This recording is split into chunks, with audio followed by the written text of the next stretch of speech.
وعلیکم السلام ورحمۃ اللہ۔ سماع سننے کو کہتے ہیں، موتا مردوں کو کہتے ہیں۔ تو سماع موتا کا مطلب ہے کہ مردوں کے سننے کا عقیدہ، یعنی یہ جو بندہ مر جاتا ہے، قبر میں دفن کیا جاتا ہے، تو یہ اب سنتا ہے یا نہیں سنتا ہے، یہ اصل میں بحث رہتی ہے ان فرقوں کے درمیان، اور عقل حیران ہے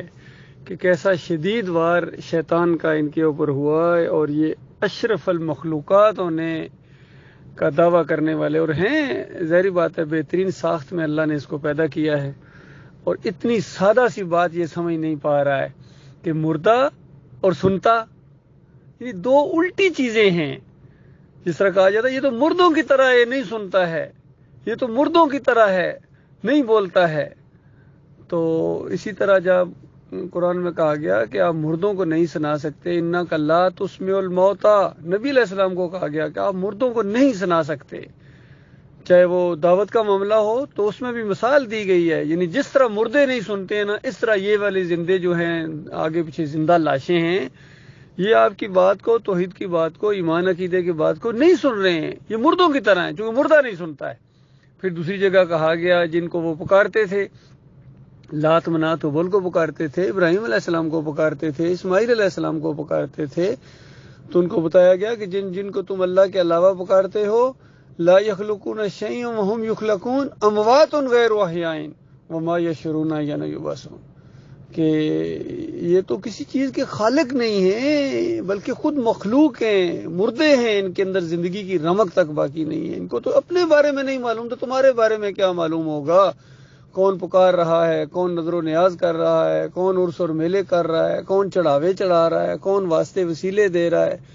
کون رکوع اور سجدے ثابت کر رہا ہے، انہیں کیا معلوم؟ تو اس طرح بتایا گیا ہم عن دعائہم غافلون، ان کی ساری دعاؤں سے، پکاروں سے بالکل غافل ہیں۔ ومن ورائہم برزخ الی یوم یبعثون، دوبارہ اٹھنے کے دن تک ایک برزخ حائل کر دی گئی ہے، آڑ ہے، نہیں ادھر آ سکتے، نہ ادھر والے ادھر جا سکتے ہیں۔ کہیں بتایا ثم انکم بعد ذلک لمیتون ثم انکم یوم القیامۃ تبعثون، اس زندگی کے بعد تمہیں موت ہے اور پھر قیامت کے دن اٹھایا جائے گا، قیامت کے دن ان مردوں کو زندہ کیا جائے گا، قیامت سے پہلے کوئی مردہ اپنا سر نہیں اٹھا سکتا ہے۔ یہ عقیدہ ہے قرآن کا اور صحیح حدیث کا۔ باقی ان فرقہ پرستوں کی چالاکی اور ہوشیاری ضرور ہے کہ انہوں نے عوام کو اس طرح پاگل بنایا، ان کے اوپر سحر کر دیا، جادو کر دیا ان کے اوپر، سمجھ لیجئے کہ اب ان کو مردے سننے والے نظر آ رہے ہیں۔ پہلے سننا ثابت کرنا تھا، جب یہ ثابت کر دیا انہوں نے اپنی جھوٹی روایتوں کے ذریعے یا صحیح روایتوں کا غلط مطلب نکال کے، یا آیات کو توڑ مروڑ کے، اس کا اولیاء بگاڑ کے، انہوں نے یہ ظاہری بات ہے آزمائش رکھی گئی تھی، ابلیس نے چھوٹ مانگی تھی، آزمائش مانگی تھی، آزمائش ہو رہی ہے انسانوں کی، اور اس کو موقع دیا گیا، اس کو چھوٹ دی گئی، اور اس نے ان کو جانور بنا دیا، ان کو یہ عقیدہ دے دیا کہ مردہ سنتا ہے بس۔ اس کے بعد کیا تھا؟ اس کے بعد دھوم مچ گئی، جب سنتا ہے تو پھر بابا جی کو پکارو کہ بابا جی میری اللہ تک پہنچا دو، کم از کم ایک بندہ اتنی بات تو ضرور کہے گا کہ بابا جی میں آپ کی نہیں سن سکتا ہوں لیکن آپ تو میری سن رہے ہیں نا، بس اللہ تک میری یہ بات پہنچا دو۔ تو ہر دور کا شرک یہی تو ہوتا ہے، مشرکین مکہ کا یہی تو شرک تھا۔ تو یہ جو کارنامہ ہے اس امت کے اندر سماع موتا کا عقیدہ لانے میں، وہ احمد ابن حنبل تک جا کر بات پہنچتی ہے۔ جتنی بھی تحقیق ہوئی ہے سب کی، اور اس فیلڈ کے جو ماہر لوگ تھے انہوں نے یہ کہا ہے کہ یہ احمد بن حنبل سے یہ عقیدہ، مردوں کے سننے کا عقیدہ، یہ ضروریات دین کی طرح معلوم ہو گیا، ابن تیمیہ کہتے ہیں۔ اور ان کی الوسیلہ کتاب اٹھائیں یا ابن قیم کی کتاب الروح اٹھائیں، ساری اسی شرک سے، قبر پرستی سے، مردہ پرستی سے بھر دیا انہوں نے۔ تو آج سب کا یہی عقیدہ ہے، بریلوی ہوں ان کے اکابرین ہوں، دیوبندی ہوں ان کے اکابرین ہوں، قاسم نانوتوی سے لے کر نیچے آج طارق جمیل تک، تقی عثمانی تک، سارے مردوں کے سننے کے قائل ہیں،